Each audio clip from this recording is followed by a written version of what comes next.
Why small habits make a big difference. It is so easy to overestimate the importance of one defining moment and underestimate the value of making small improvements on a daily basis.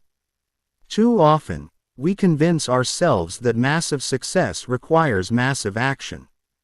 Whether it is losing weight, building a business, writing a book, winning a championship, or achieving any other goal, we put pressure on ourselves to make some earth-shattering improvement that everyone will talk about. Meanwhile, improving by 1% isn't particularly notable.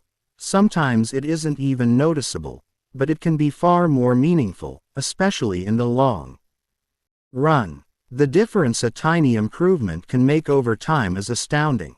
Here's how the math works out. If you can get 1% better each day for 1 year, you'll end up 37 times better by the time you're done. Conversely, if you get 1% worse each day for 1 year, you'll decline nearly down to zero.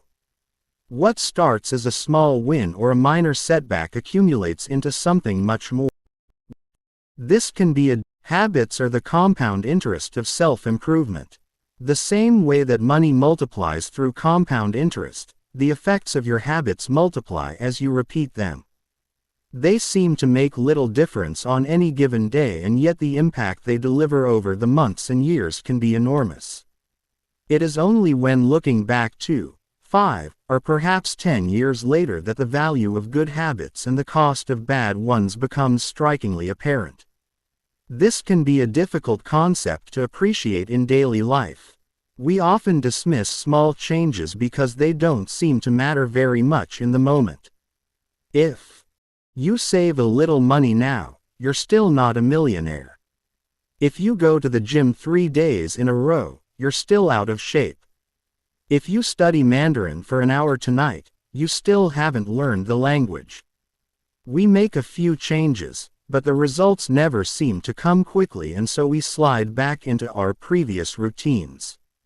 Unfortunately, the slow pace of transformation also makes it easy to let a bad habit slide. If you eat an unhealthy meal today, the scale doesn't move much. If you work late tonight and ignore your family, they will forgive you.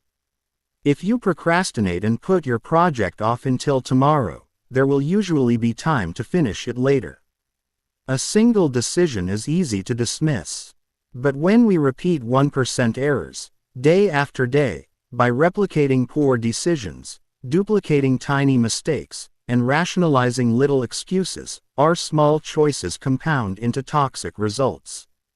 It's the accumulation of many missteps, a 1% decline here and there, that eventually leads to a problem.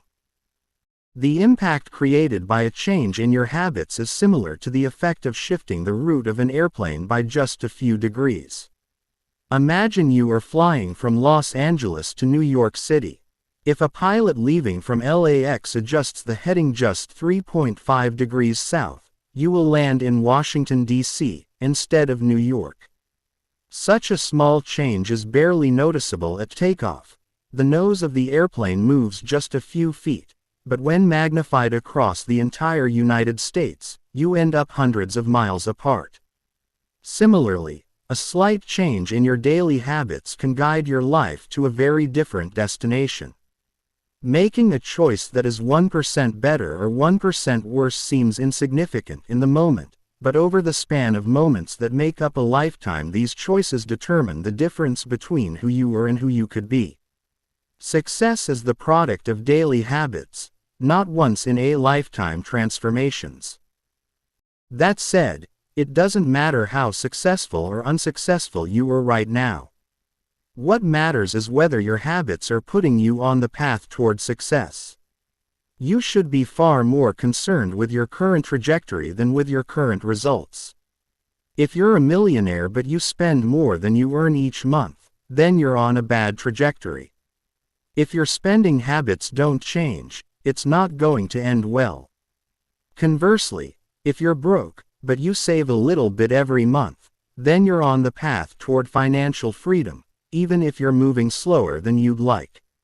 Your outcomes are a lagging measure of your habits. Your net worth is a lagging measure of your financial habits. Your weight is a lagging measure of your eating habits. Your knowledge is a lagging measure of your learning habits. Your clutter is a lagging measure of your cleaning habits. You get what you repeat. If you want to predict where you'll end up in life, all you have to do is follow the curve of tiny gains or tiny losses, and see how your daily choices will compound 10 or 20 years down the line. Are you spending less than you earn each month? Are you making it into the gym each week? Are you reading books and learning something new each day? Tiny battles like these are the ones that will define your future self. Time magnifies the margin between success and failure. It will multiply whatever you feed it. Good habits make time your ally. Bad habits make time your enemy. Habits are a double-edged sword. Bad habits can cut you down just as easily as good habits can build you up, which is why understanding the details is crucial.